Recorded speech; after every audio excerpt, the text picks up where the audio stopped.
الحلال بین والحرام بین بینہما شبہات۔ تقویٰ کا تقاضا وہ ہے جو اس حدیث میں آ رہا ہے، شبہات سے بچو۔ پرسنل لیول پر در حقیقت اس حدیث کا اطلاق ہوگا، لیکن لیگل پہلو اس کے بالکل برعکس ہے۔ جو شے حرام ثابت نہ کی جا سکے کتاب و سنت کے دلائل اور نصوص سے، وہ جائز ہے، وہ مباح ہے۔ اس میں آپ پک اینڈ چوز کر سکتے ہیں، قانون بنا سکتے ہیں، اس میں آپ میجورٹی کی گنتی سے بھی قانون بنا سکتے ہیں، کوئی حرج نہیں۔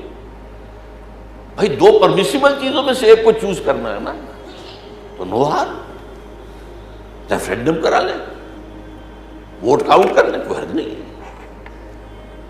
سادہ سی مثال میں دیا کرتا ہوں کہ آپ کو اپنے گھر میں فرض کیجئے آج کل دعوت افطار کا کوئی اہتمام کرنا ہے، اب اس میں ڈرنک کیا پیش کی جائے؟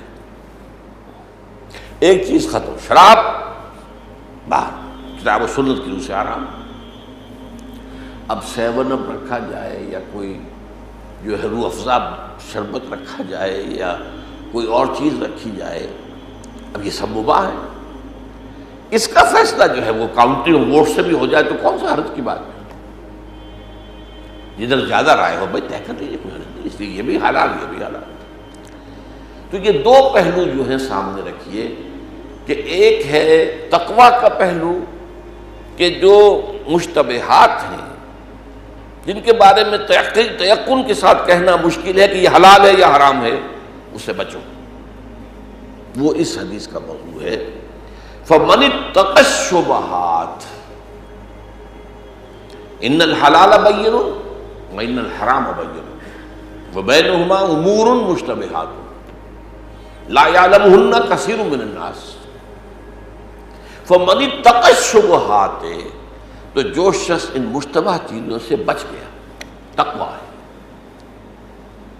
فقد استبرأ، تو اس نے تو برات حاصل کر لی، فقد استبرأ، تو جو بھی مشتبہ چیزوں سے بچ جائے گا وہ گویا کہ اپنے دین اور اپنی عزت کو محفوظ کر لے گا۔ یہ انفرادی سطح پر تقویٰ کا طرز عمل ہوگا۔ تقویٰ یہی ہے کہ جو چیز بھی مشتبہ ہے اس مشتبہ چیز کو آپ ترک کر دیں، اس کو اختیار نہ کریں۔